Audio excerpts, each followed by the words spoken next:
I'm Hope Vanderberg here at TSTV News headquarters, and you're watching Texas News Primetime.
I'm Hope Vanderberg here at TSTV News Headquarters, and you're watching Texas News Primetime.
Check close settings.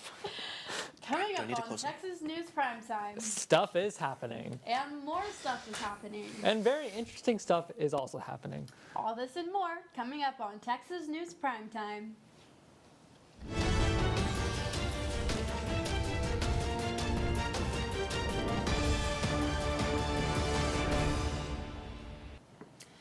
Hello. For Monday, January 23rd, I'm Rue Moody. And I'm Kevin Mosker. Thank you for joining us tonight. For Primetime on campus, last semester, UT Austin received $17,000 on on-campus housing applications, but can only provide housing for around 9,000 students. The last time UT added new bed spaces was in 2007, according to a new report from Common Dataset. While there isn't much of a price difference, on-campus living offers the added benefit of an unlimited meal plan. Negotiations are underway to keep Ascension Seton hospitals within the Blue Cross Blue Shield insurance network, the official health insurance partner for the University of Texas at Austin, students, faculty, and staff. If negotiations break down, Ascension medical facilities would become inaccessible to UT students, faculty, and staff by the end of January, but Ascension doctors will be in-network until May or June, according to CBS representatives. For Primetime locally, Madonna fans get excited. Madonna has added a second concert in Austin due to overwhelming demand. The concerts will be at the Moody Center, with the first concert on September 21st and the second on September 22nd. This is the second time in Madonna's career that she's coming to Austin, with the previous show being at the Frank Irwin Center. Sorry. Brace yourself, Austinites. More construction is coming your way. Plans for a 48-story high-rise recently broke ground on Rainey Street. The high-rise is subject to hold nearly 600 apartments. LV Collective, an Austin-based multifamily student housing real estate development, announced the project back in 2021. The amounts on the total cost of the projects are unknown. However, Collective is currently providing financing. Daily Juice Cafe has officially closed all 4 of their locations here in Austin. Due to a tough last year of rising food costs, labor costs, and rent, the company decided not to renew any of their leases.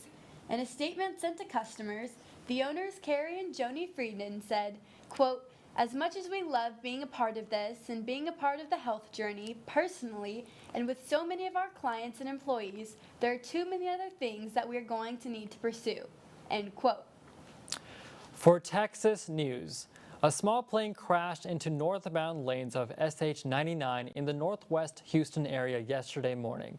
The plane crashed into the top of an 18-wheeler and caught fire while attempting an emergency landing on the highway. No injuries have been reported at this time.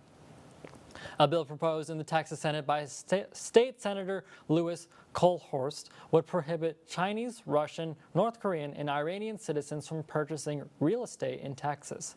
Senate Bill 147 resulted from Republican fear of foreigner opposition and threat endangering the state. Texas Democrats have expressed economic worries and highlighted points of racism in this proposed bill. The Public Utility Commission of Texas voted to approve a new energy market model that aims to increase the reliability of Texas power grid. The plan is called Performance Credit Mechanism, or PCM, and will cost around $460 million to implement. Public concerns has risen around costs being placed directly onto the consumer. Monthly electricity bills are estimated to increase around $2 for every $100. For Primetime Nation, West Virginia Senator Joe Manchin skirted reporters asking about his plans for 2024. The conservative Democrat said he was unsure of whether or not he would run for re-election. Manchin did not rule out a possible presidential run either, and said he may consider running with a different party. This comes after Nikki Haley, the former United Nations ambassador under the Trump administration, teased her own presidential run on Fox News this past Friday. After 5 sets of classified documents were found at President Joe Biden's office and residences, a special counsel led by attorney Robert Hur was established by the Department of Justice. Democratic Senators Tim Kaine of Virginia and Joe Manchin of West Virginia have supported the ongoing investigations, with Manchin saying the discovery of the documents is, quote, extremely irresponsible and disturbing, end quote. Florida Governor Ron DeSantis has refused to allow College Board from rolling out a new advanced placement course over African American studies. DeSantis, who has previously signed legislation banning discussion of race and gender in public school curriculum, said the curriculum violated state laws, while the state's Department of Education released a statement saying it included material too similar to critical race theory. For Primetime World, protests over ex-President Pedro Castillo have immobilized Peru after Castillo tried to keep his role as president by attempting a coup. So far, 55 people have died, while police and military forces try to restore order. The new president of Peru, Dina Boluarte, has called a national state of emergency over the demonstrations, causing the protests to become even more deadly. Israeli citizens are seeing a rise in crime, murders, and criminal gang warfare as new government-established anti-Arab and anti-Palestinian leaders.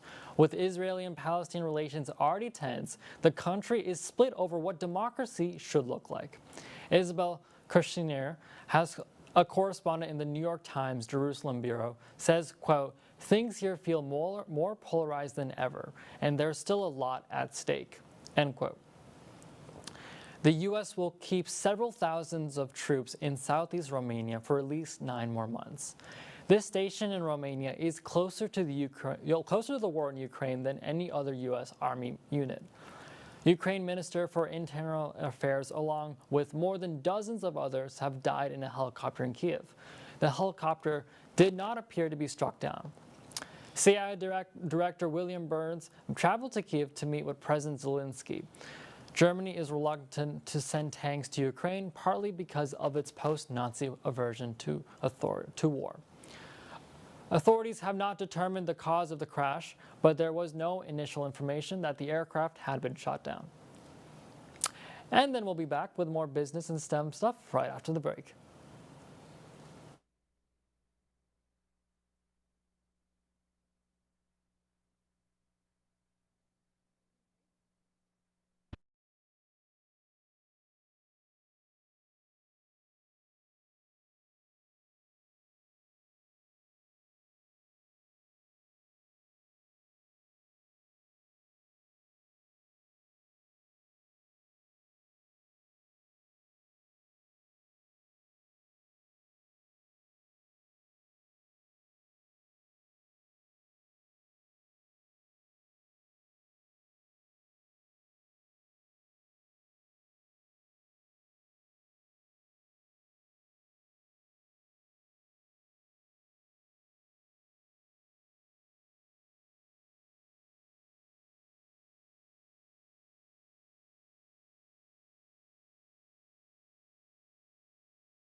I'm Hope Vanderberg here at TSTV News Headquarters, and you're watching Texas News Primetime.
I'm Hope Vanderberg here at TSTV News headquarters and News Primetime.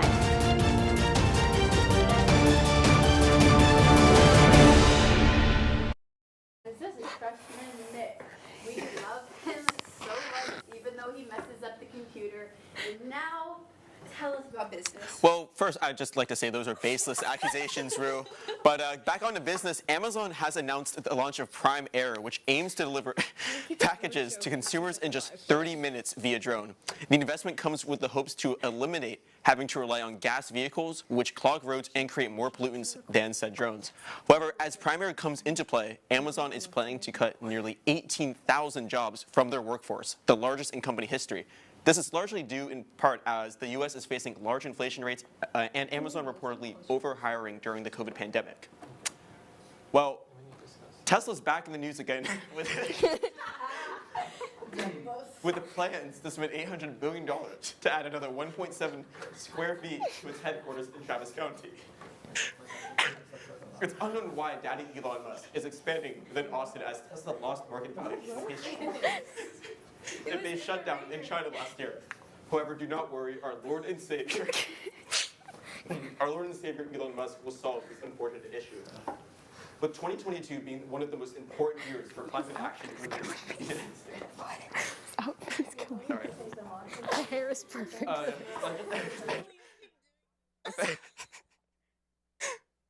Federal continuing to pave the way for clean energy around the country. In a landmark federal decision, the Inflation Reduction Act, or IRA, is investing $369 billion. I hate y'all so much. $369 billion in climate-related programs and incentives in order to decarbonize the electricity system and provide Americans with energy independence. To do this, the IRA is including tax credits and consumer rebates for solar and wind power and for those using electric vehicles. The IRA will help generate hundreds of thousands of jobs across the country and incentivize policymakers to make clean, affordable, and reliable energy more accessible to households everywhere. Back to you, Rue. Oh, my bad. I'm sorry. Hey guys, thanks for tuning in. Next we have STEM, which I think you're supposed to be up here, but I'll keep sitting with Miss Sophia Kurtz. UT researchers have found, thank you, Rue. You're so welcome. UT researchers have found similar to the Milky Way that existed when the universe was only a quarter of its current age. A bar is an elongated structure of stars that starts in the center of a galaxy and extends out into its outer disk. According to astronomy professor and researcher Sharda Jogi, bars in our galaxy help accelerate the speed of star production. In a series of tweets, this user claims that all iPhone 15 models will have curved edges with a dynamic island. The edges are said to create an illusion that looks like the screen is spilling over the sides of the screen, which the leaker claims resembles the phone design of Apple competitor Android. In addition, the models are said to all come with a dynamic island, which is a visual feature of iPhones that display notifications for Apple Pay transactions, low battery warnings, AirDrop transfers, privacy indicators, and more. For now, we will have to wait and see what Apple has to say about the new iPhone model, which is set to drop this fall. A global study conducted in part by UT researcher Avinash Gaulis from the Macomb School of Business has found that people are more willing to get their COVID-19 vaccination when they find out other people in their community plan to get one. Gaulis and researchers at MIT's Initiative on the Digital Economy ran a survey on Facebook users from July 2020 to March 2021. There were more than 2 million responses in 67 countries, making it one of the largest academic social science surveys ever conducted. The survey found that vaccination campaigns are more convincing when they focus on the number of people receiving vaccinations as opposed to the danger of refusing vaccinations. That's all in STEM news. Now to Ethan Ferguson for sports.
I'm Madeline Lambert here at TSTV News headquarters, and you're watching Texas News Primetime.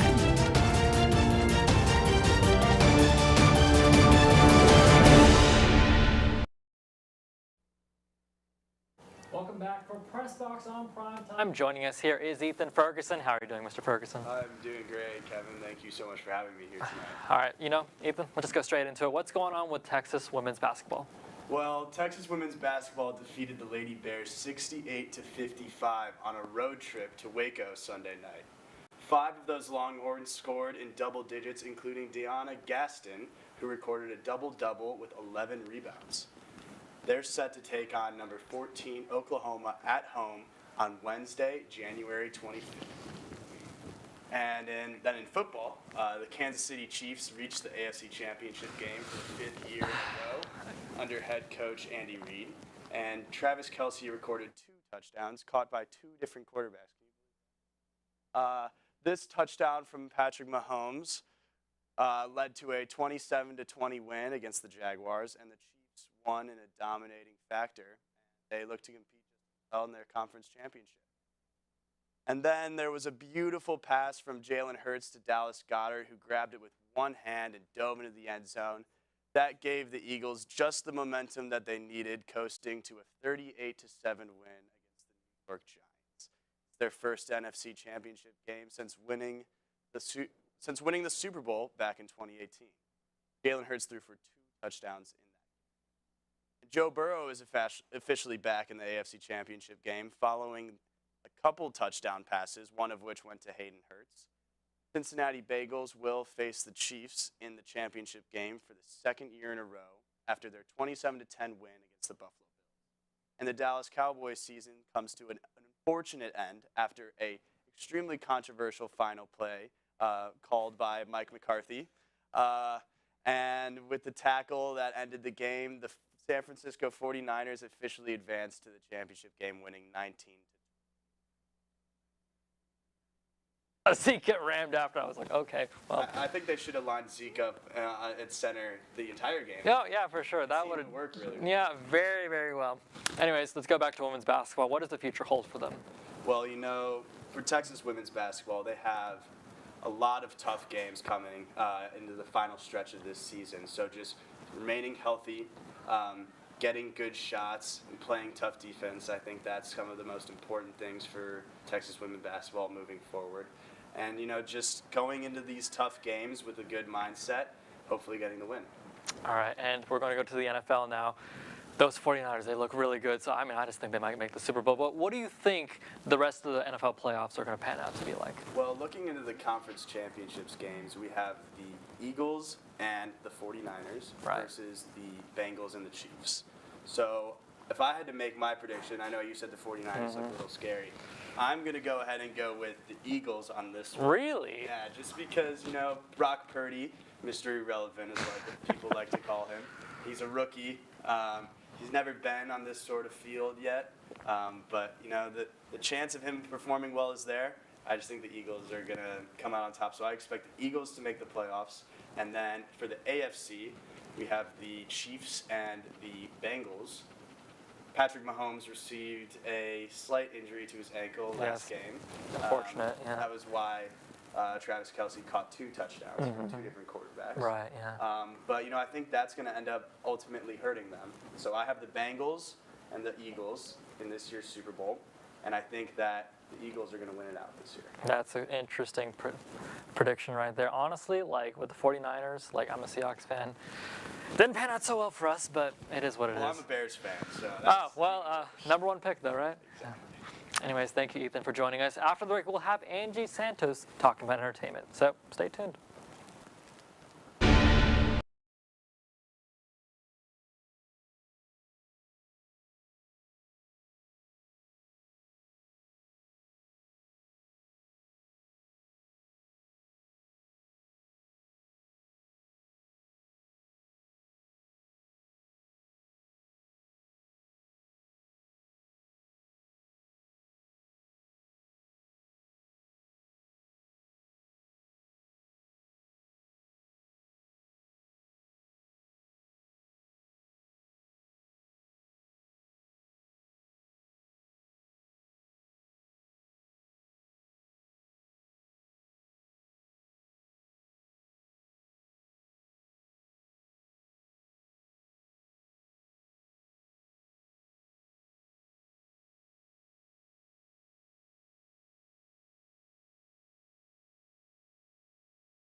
News Primetime.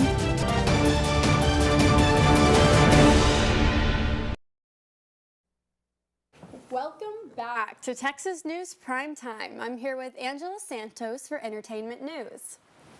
Thank you so much for having me here. So, have you heard of Harry's new book, Despair? I have, but tell me all the details. So, Prince Harry's memoir, Despair, has sold more than 1 million copies since its release on January 10th, and it included a lot of his private life, including from the loss of his virginity to arguments within the royal family. This includes arguments with his brother, the events that took place before the wedding, and Harry and William even asking their dad to not marry Camilla. So there was a lot of juicy stuff in there for sure, and it's probably no question as to why it sold out from shelves. With it being a memoir, obviously it comes that personal stories will be shared. But why do you think Harry chose to share everything he did after claiming to want to live a more private life and leaving his royal duties? So this might have been some sort of a grab to make sure, not a cash grab, but to make it known to the world his entire life story. And that may be why he shared really intimate details and why he wanted to share his side of the story. Not just his side of the story, but him and Meghan's, because there was a point where many of the tabloids were attacking Meghan for making Kate cry before the wedding or some sort of event. But this book cleared up a lot of that, and it definitely makes sense that Harry wants to have his story told, because a lot of the story quote unquote has been told by the royal family. So it seems that of course they would make it want to seem like they were the victims, and this definitely seems like he wants to clear up what happened. On the side as to why he would share the most intimate details, that was up to him, and definitely an interesting decision. Thank you, Angie. Moving on to our next political stunt, Tarte, the makeup company, brought a group of influencers, including rising TikTok star Alex Earl, on a trip to Dubai. Apparently, all of this was just for the new launch of a foundation product. What can you tell me about the trip and how it's being received by the public?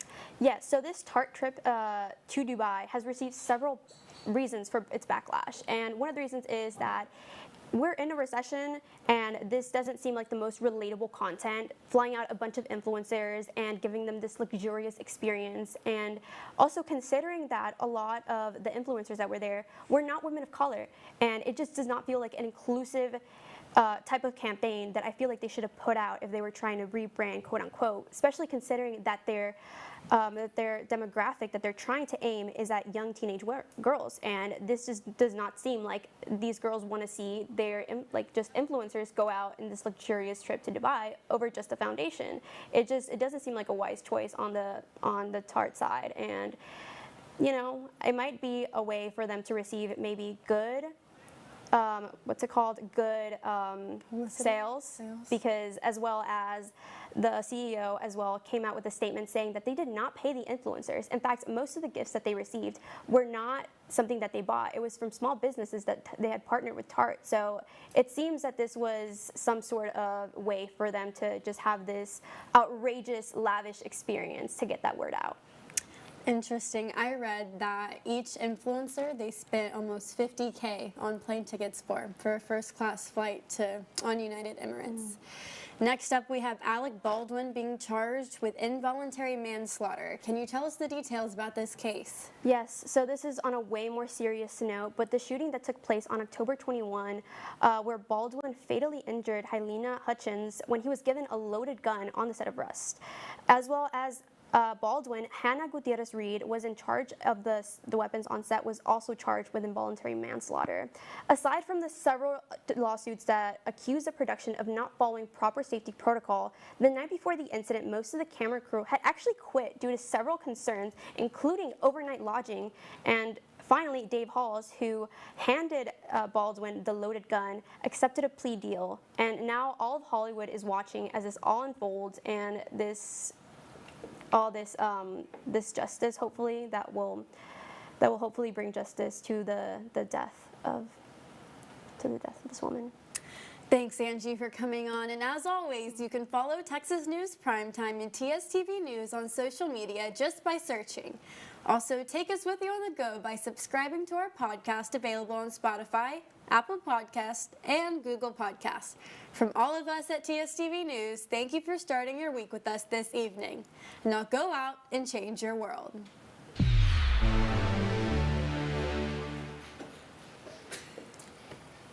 Did you switch up?